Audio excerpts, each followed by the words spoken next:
In this video, we're going to walk through how to get set up in marketplan.io by creating our first project and our first plans.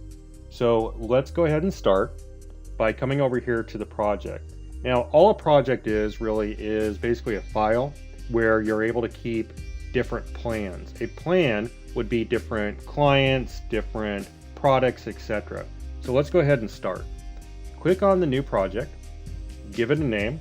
We're going to call this one PitchGround.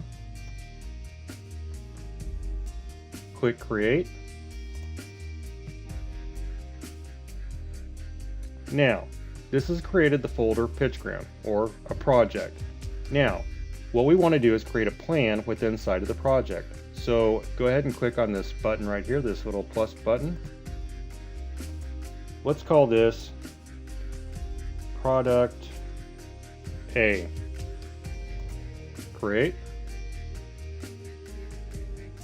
Now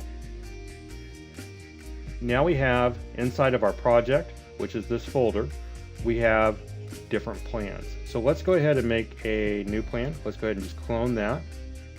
We can also rename it. And we can also delete the plans as well.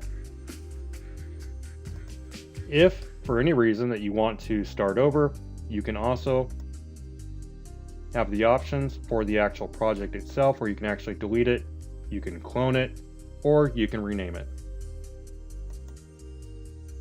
That's how you create brand new projects and brand new plans within inside of marketplan.io.